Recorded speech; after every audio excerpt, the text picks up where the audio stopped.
मनोज जरांगे पाटिल ने महाराष्ट्र आरक्षण की मांग को लेकर एक बार फिर आमरण अनशन का ऐलान किया है। जालना के अंतरवाली सराठी में हुई मराठा समाज की राज्य स्तरीय बैठक में जरांगे ने सरकार को 28 अगस्त तक समाज की प्रमुख मांगे पूरी करने का अल्टीमेटम दिया है। उन्होंने कहा कि अगर तय समय तक मांगी पूरी नहीं हुई तो 29 अगस्त से अंतरवाली सराठी में आमरण अनशन शुरू किया जाएगा। साथ ही जरांगे ने आंदोलन में शामिल होने के लिए मराठा समाज के लोगों से अंतरवाली सराठी पहुंचने की अपील भी की है। जो लोग वहां नहीं पहुंच सकते उनसे अपने अपने गांव में रैली निकालकर आंदोलन को समर्थन देने का आह्वान भी किया गया है।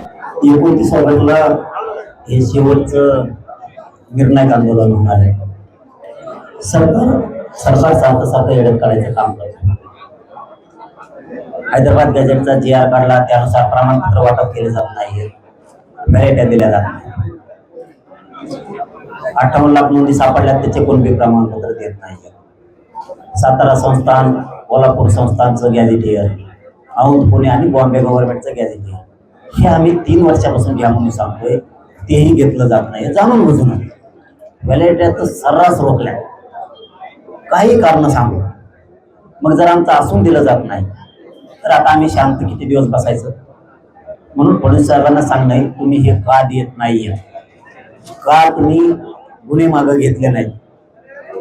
का तुम्ही EWच्या ECBCच्या पोरांचा वाटोळा केला? का तुम्ही OBCचा JR काढला मराठ्यांसाठी सगळ्यांना सोयी सवलतीचा, तरीही तुम्ही त्या का लागू केल्या नाहीत? सारथीपासून महामंडळाच्या सगळ्या योजना कायमस्वरूपी बंद आहे। पंजाबराव देशमुखांची योजना बंद, पोरांना हॉस्टेल नाहीये, पोरांना परराज्यातल्या शिक्षणासाठी कुठल्या सुविधा नाहीये, फक्त सांगायचं आणि JR काढायचं। मग आता 3 वर्ष ऐकलं, आता मी ऐकत नाही।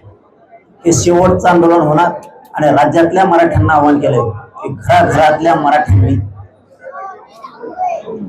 आंदोलनाच्या तयारीला लागायचं। आंदोलन शांततेत होणार। 29 ऑगस्टला 28 ऑगस्टच्या आत जर मागण्यांची सगळ्या अंमलबजावणी म्हणतोय मी, JR तुम्ही नुसतेच काढताय, नदी लावताय, अंमलबजावणी केल्या नाही तर 29 ऑगस्टला आमरण उपोषण कठोरपणाने सुरू होणार।